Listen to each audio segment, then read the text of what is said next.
Oh my God.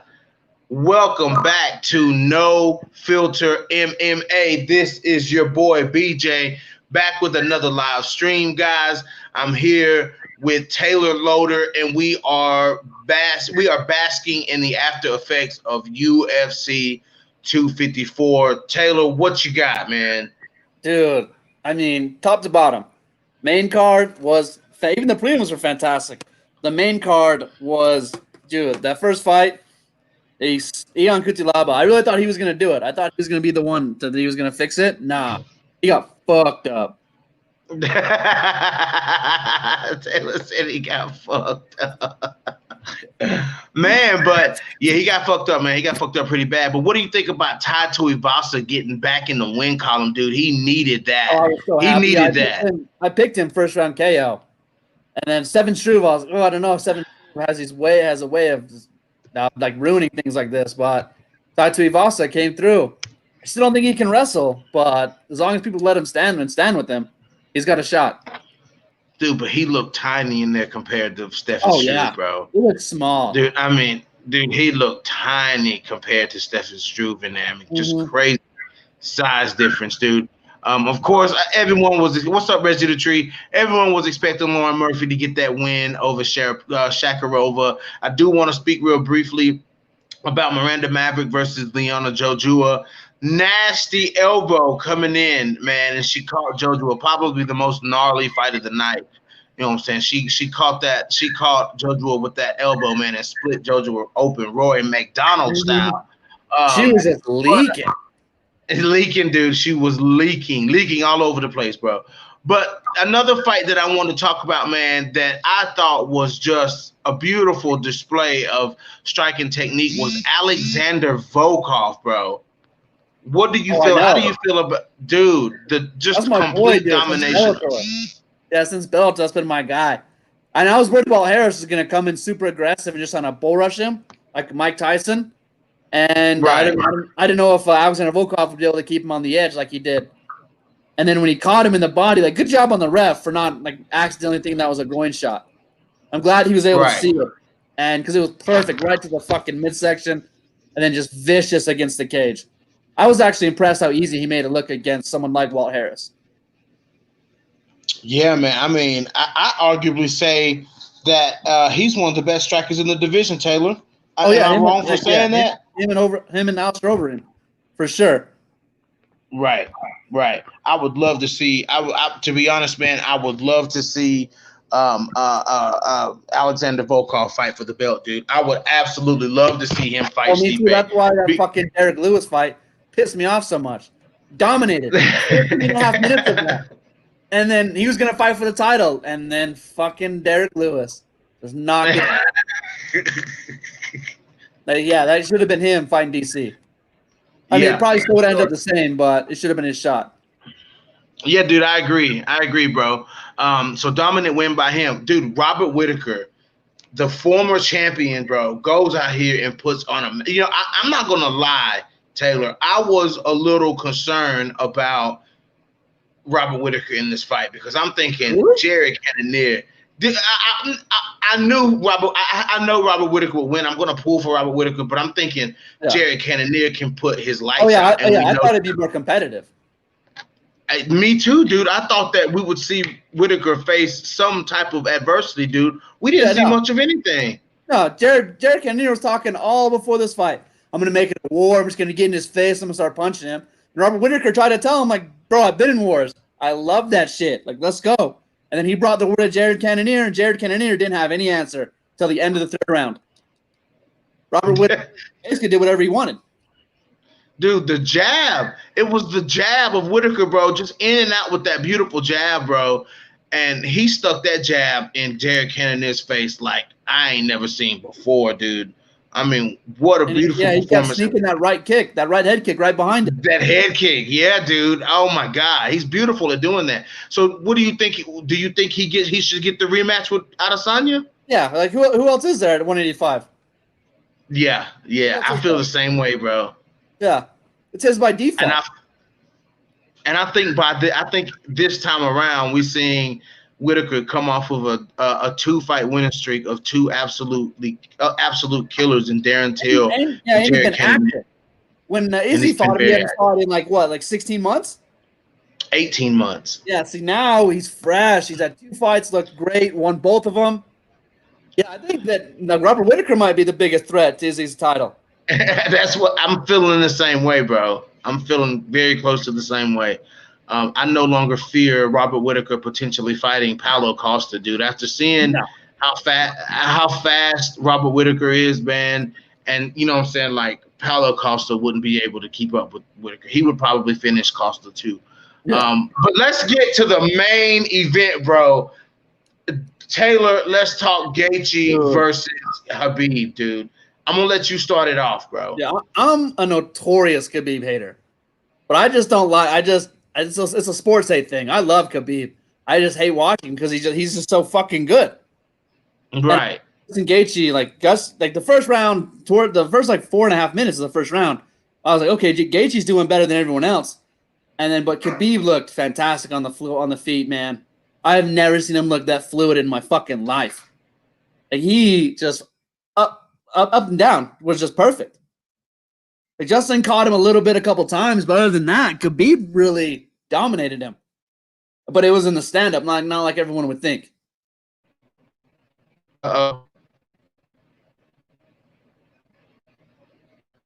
We still there? We there? Yeah. Are we live? I think good. Can you hear me, Taylor? I can barely hear you. Okay, can you hear me now? Yeah, but your fucking picture's frozen. Okay, now right. you're good. How about now? Can you hear me now? Yeah, you're good. Okay. Now start over, man. What were you saying? What were you saying about the main event? Go ahead, bro. Okay, I was just saying that like just Khabib looked perfect. I mean, I like Justin Gaethje caught him a couple times, but other than that, like Khabib really just dominated. Like in the stand-up too, not where people would primarily expect it to take place. Like his striking was the best I've ever seen it. And then Yeah, dude. And go ahead. No, go. I'm done. The fact that Khabib was willing to stand in the pocket and trade shots with Justin Gaethje, bro. You know what I'm saying? I mean, just willing to push forward and push the pressure. Khabib forced Justin Gaethje to fight on the feet.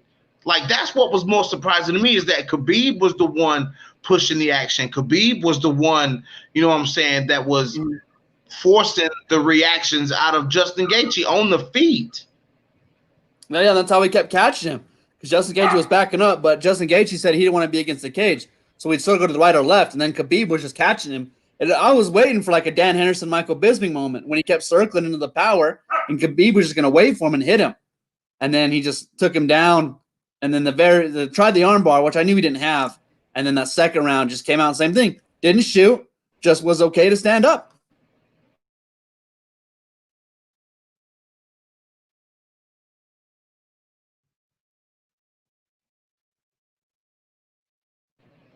My internet is going crazy, bro. I'm sorry. I don't know why my internet is going crazy, but it's fucking going crazy, and it's doing whatever the fuck it wants to do, bro. I'm sorry, bro. Can you hear me? Yeah. Okay. Yeah. Yeah, man. And then do you, I mean, what was the biggest mistake you think that Justin Gaethje made, man? I think the biggest mistake he made was being too cautious of the takedown. And then when Khabib started engaging him, he over-engaged him in the striking, dude, and then that opened him right up for the takedown. Yeah. So he was running most of the time on his back foot because Khabib was just putting that pressure on him, and he wasn't shooting. Like, pressure shooting is different because it's only one way to go. It's against the cage. But when you're striking, you can go anywhere, and Khabib followed him, kept him on his back foot, just waiting for him to make a mistake. And I think that he just kept circling because he didn't want to be against the cage. But he should have just went to the cage and then tried to work his way off of it because Khabib just kept catching him on the end of everything. Yeah, dude. I mean, Khabib was in his face. So do you think that answers a bunch of questions about Khabib? Because everybody, you know what I'm saying, questioned Khabib You know what I'm saying? How good is his striking? Can he stand up to Justin Gaethje? Before he fought Conor McGregor, I said the same thing. But I also said that like his lack of technique is also the reason he's so good. Because no one expects a jab to come from your hip. No one expects a hook to come from your, like, you know, when your hand's down by your knee. So when he catches you like that, you're surprised, like how we caught Conor. But this one was actually way more technical. Throwing jabs and straights, throwing some hooks. That's what I'm saying. His striking has evolved so much, and against someone like Justin Gaethje, how he fucked up Tony Ferguson last time, compared to this, like, because basically what Justin did to Tony is what Khabib did to him. There he goes again. Anyway, yeah, against somebody like Justin Gaethje, he chose an opportune. This was the best moment, I think, Taylor. I think this was the best moment for Khabib to showcase his striking. Don't you think? Yeah, I tell you, because Justin Gaethje's not going to take him down. Tony Ferguson would have shot on him. Boy, I think would have shot if he was hurt. But you know, there was no way that Justin Gaethje was going to shoot on Khabib. I think again, that's to his advantage because he knew that there's no threat. You can throw whatever you want. Justin Gaethje's not going to take you down, and if he does, it's going to be just to get right back up. It's not going to be to hold you. Right. Yeah. I just don't see. I don't see anywhere in this whole entire fight, dude.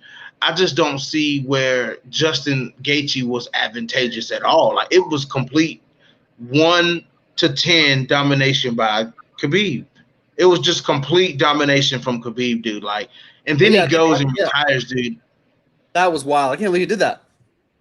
I can't believe he did it either, dude. I can't believe he did it. Is Khabib the greatest of all time? Is he the greatest of all time? Yeah, I mean, you can say it's between him and John Jones, but at the end of John Jones's run, he wasn't finishing anybody. And Khabib used to never finish anyone. And now he's finished Justin Gaethje, Conor McGregor, Dustin Poirier in succession. Before that, he got the decision against Quinta, but I think he finished someone else before that. So Khabib's just gotten better and better and better, where John Jones got to the top and then just stayed. And he never got any better. He never said anything new. And technically, he should be undefeated, but on paper, he's not. On paper, John Jones has a loss that Khabib doesn't. I mean, right. Everybody, say what you want. That man beat everybody, and then he beat Conor's entire team.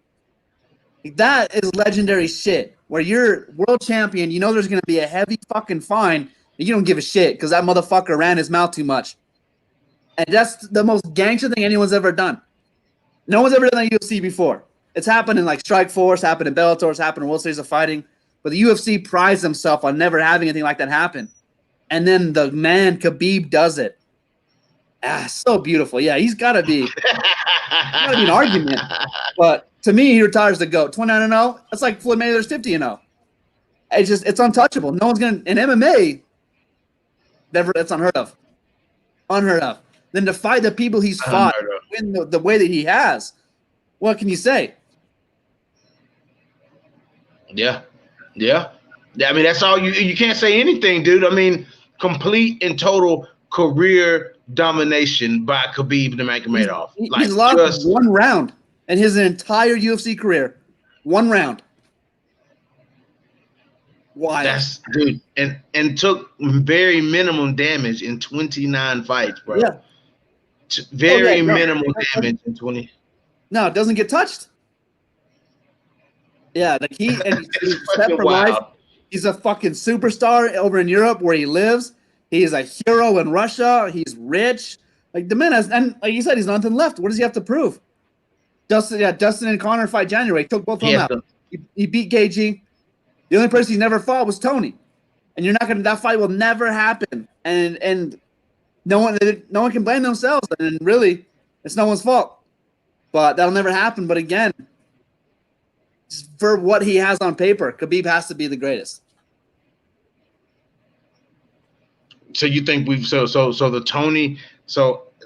what we didn't want to happen has actually happened. The Tony Khabib fight is gone forever.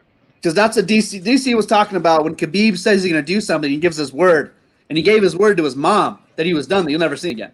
It's not like John Jones retiring. It's not like anyone else retiring where money can get him out. Khabib doesn't want money. He's never in this for money. He's in this to be the best, and he's done that. And he gave his word to his mother. And in his culture, you give your word, especially to someone like your mother, you have to keep that. And that's what GC said. He gave his word. He's never coming back. So that was the end. Khabib's you're not going to get him out. It doesn't matter any amount of money. He beat everybody. It's not like there's a close decision. Yeah, like, well, what if? There's no question. Beat everybody. Oh, Taylor, you there, bro? Yeah. You going in and out on me. Yeah, dude, he has nothing left to prove. A fight with Tony Ferguson is just a big risk for him. There's no reason for him to take that fight. Why go into a fight with Tony Ferguson? It doesn't do anything for him now. Right. Yeah. Keith Kessinger says he's up there with Tyson and Ali. Is that true? Is that true, Taylor? I mean, he has to be. Man's 29-0. He has to be, bro. And he's never been in a close fight. No one's ever almost beat Khabib. Ever. Alexander Gustafsson, Dominic Reyes, and Thiago Santos have all almost beat John Jones. No one's ever gotten close to beating Khabib. Yeah, that's true. That's true, bro. So what's next for Justin Gaethje? GSP, Johnny Hendricks beat the shit out of him. That he should have won that fight. He knows it. That's never happened to Khabib. So what's next for Justin Gaethje in the lightweight division, bro? You got Michael Chandler in the mix now. It's got to be Michael Chandler, Justin Gaethje for the title. Everyone's going to get pissed at that, but that's what it is. I think Dana's just going to give a big fuck to Bellator and to World Series of Fighting. So you guys let these motherfuckers go, I'm about to make them even bigger than they already are. Because who else is there? I mean, Dustin, everyone's coming off a loss, and it's all to Khabib. Except for Conor. Conor's coming off that fucking win, I guess. But other than that, they're all coming off losses. Yeah. That's the truth, bro. They all coming off losses. And to Khabib. So I mean, you got Conor. It depends on if there's fans. If there's fans allowed on January 23rd, that will be for the lightweight title between Conor and Dustin, because that will just make that fight even bigger. If fans allowed, if there's not, and it goes by now, I think it's Justin Gaethje, Michael Chandler. Well, yeah, so does Justin stay the interim champion? Does he become the champion? No, because he lost. He lost. It's over. The belt's going to be vacated. So you couldn't see them giving Justin Gaethje, still giving him the interim title? No, because he lost. Taylor said because he lost. You can't lose and get a championship. How the fuck does that work? He lost. He gets both of them. He's taking yours and he's going home. Yeah, I guess you're right about that. Man. But Michael, like I said, Michael Chandler's in the mix now. You know what I'm saying? You got Tony Ferguson in the mix. You got Conor and Dustin Poirier later, in January. Yeah, it's probably going to be Conor and Dustin for the title. It's probably going to be. I think so too, dude. I think they'll give Conor, that's the only way Conor would ever be champion at 155 pounds is if Khabib and against Dustin, because he's not going to beat Justin, I don't think, or he's not going to beat Tony, and he's not going to beat Michael Chandler. They're all wrestlers who live and die by the takedown. Dustin's going to try to stand and trade with him again. And it's going to be like Ali Quinta already said the same thing, that Dustin Poirier he's a fucking fan. Conor McGregor laid out everything, and Dustin just signed off on everything. None of that is Dustin's idea. That's all Conor. Conor picked the date, the venue. He picked Dustin. Like it's all just Dustin Poirier, and Dustin Poirier's like, I'm not going to take any fight if it's not worth the money. So he knows he's not going to be champ. He's in it for money now. So I didn't want to fight Tony Ferguson. Tony Ferguson still wants to be the champ. And Dustin Poirier's done with that. He wants to make money now. He's gonna fanboy out. He's gonna fucking fight Conor. He's gonna get his ass beat. He's gonna make his money, and then he's gonna fight one or two more times, and that's it. Yeah, no, Dustin already lost. I think it's about the money too for Dustin. Mm-hmm. I think it's about the money with Dustin too, man. Yeah, but I don't think that. Liz Elfing says the fight was fixed. Gaethje was not aggressive like in the Tony fight. That fight was not fixed. Why do you always say that the fights are fixed, Liz? That they're not fixed fights. That wasn't fixed. He lost. Like, Khabib dominated him. He lost. He couldn't be aggressive because he wasn't expecting Khabib to put pressure on him on the feet. Khabib was the one pressing the action on the feet. You know, exactly, Keith. Yeah, like Khabib came forward throwing shots on Justin Gaethje. Justin Gaethje wasn't expecting that. He was expecting Khabib to be diving for his ankles. You know what I'm saying? And Khabib just straight up pressed him on the feet, threw shots, pieced him up, and did what he had to do. Justin lost fair and square. He lost fair and square. That fight wasn't nowhere near. That was 7.5 minutes long, and Khabib won all 7.5. Yeah, like like all 7.5. Now, I mean, you can make the argument about the Cowboy Conor. You know what I'm saying? Gliz said it looks so easy for Khabib. That's because Khabib is just so good. That's how good he is. He's so good. The Cowboy Conor fight, I ain't gonna lie, man. That fight looks suspicious to me, dude. Like, that fight looks suspicious. But Khabib just overwhelmed Justin Gaethje, man. And then when Justin was starting to settle, the thing that I noticed is when Justin started settling into the striking, that's when Khabib would shoot. Like, that's when he would really shoot, man. And I thought it was just absolutely fucking beautiful what Khabib did. And as soon as I see him taking off his gloves, I knew that was it.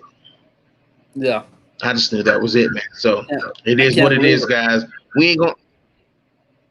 Oh, yeah, dude. I can't believe it either. But all we can say, Taylor, man, is thank you to Khabib for all the talks about him. You know what I'm saying? All the time we've spent talking about Khabib and debating Khabib and watching Khabib. It's been fucking amazing to me. And the UFC is going to make a documentary on Khabib.